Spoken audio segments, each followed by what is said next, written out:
Ngayon, nag-ipake ka na? Yes. Ito. Meron pa akong binigay para sa'yo. Ah? Good morning, Tia Julie. Good morning, Lindy. Wala si Ate Rose, nakabakasyon. Si Tia Julie nagluluto ng breakfast. Ano niluluto mo, Tia Julie? Egg. Egg. Nagluluto ng egg si Tia Julie at saka spam. Yan. Lindy, nagre-ready ka na pagpasok? Opo. At eto na pala, ready na ang ating mga Habibi embutido. Yan. For delivery na today yan. Si Uncle ang mag-aasikaso. Sasama ka pa, Tia Julie? Si Uncle? Kasama daw ako. Kasama si Tia Julie ni Uncle. So, eto na nga mga Habibis. Today naman, papasok ako ng office kasi marami akong kailangang asikasuhin sa office. At the same time, may mga meetings ako na kailangan kong attendan. So, may iwan sa bahay namin si Rappi B at saka si Happy David. Ready naman na kanilang breakfast. Kaya mamayang gabi, baka hindi na ako makapagluto. So, baka si Tia Julie or si Uncle na lang ang magluto mamayang gabi. So, kakauwi ko lang dito sa bahay namin and bala ko sana magpa-take out kanina ng Jollibee kasi last night na ngayon ni Rappi B kasi uuwi na siya bukas aalis na siya bukas, flight na niya bukas and gusto ko sana siya pakainin ng Jollibee ulit kasi mamimiss na naman niya ang Jollibee. Kaya lang, sabi niya, nagluto daw si Uncle ng masarap na pork sisig kaya hindi na ako nagpa-take out. Baka siguro bukas, pag hinatid namin siya sa airport, tsaka na lang kami dumaan ng Jollibee para kumain. Pero ngayon, nagugutom na ako kaya gusto ko na matikman ang masarap na sisig ni Uncle. Pagpasok ko pa ng bahay namin, amoy na amoy ko na ang sisig at ang bango. Nakakagutom sobra, grabe, as in. I wanna try the sisig of Uncle. And didiretso na ako sa kusina namin para matikman ang masarap na sisig. Ito. Kumain na silang lahat kasi late na, gabi na. Si Happy David naman wala ngayon kasi nasa recording siya. Ang dami niyang nire-record na kanta ngayon. And pag uwi niya siguro tsaka siya kakain ng sisig. Wala pa siya cornhaw.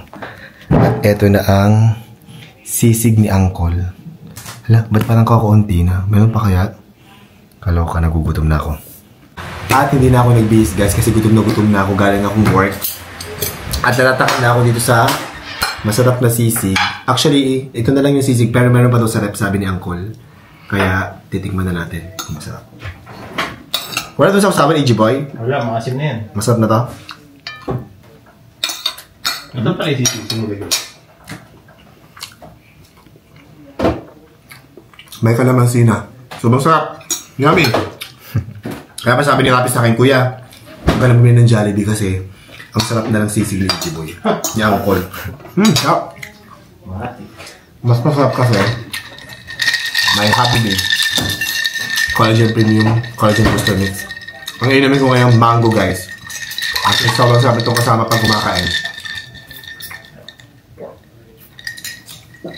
Kung bet nyo rin ito, available to sa Daiso, sa Super 50, nationwide yan. TikTok, Shopee, Lazada. Yan. Sarap.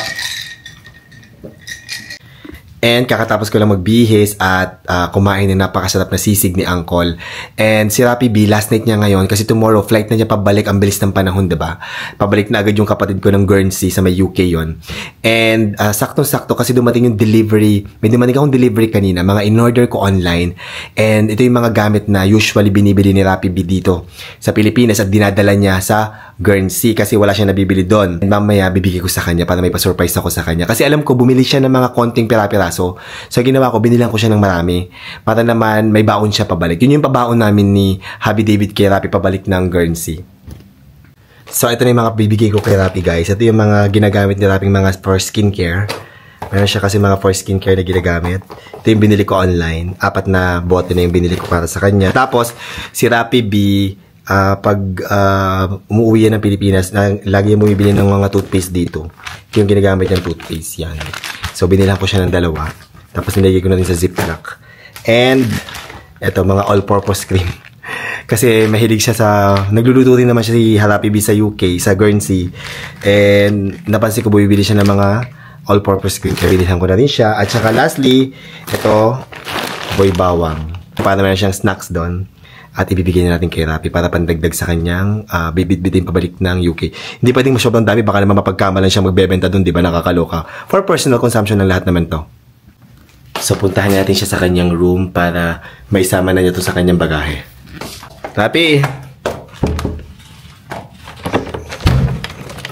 Ngayon, nag-ipake ka na? Yes.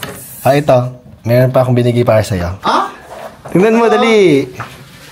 Tingnan mo. Ay, dinati mo na rin. Yes, nakasiplak na. Ayan.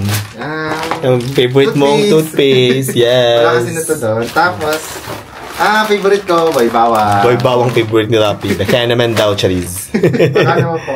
Tapos, Ayan, bumili na ako nito. mabili lang pa kita. Dinagdagan ko na para marami ka ng stock doon. Costar X po, ang aking skincare. Skincare ni Rapi B. Ayan, ang dami. At syempre, yung ginayos nyo natin nung isang araw, itong mga Hobby B na yan. Yan, bigay din namin ni kay Rapi yan. Pinayos ka na. At meron pa dyan. All-purpose, para makagawa ko ng spaghetti katulad ng kay ate. Yes, ang Thank all-purpose you. cream. Welcome. O, ingat ka sa flight tomorrow. Kumuha pala ako nito. O, yan. Ko. Meron pang Hobby t-shirt. Bees. Hobby B t-shirt. Salamat. Thank you, kuya. Welcome.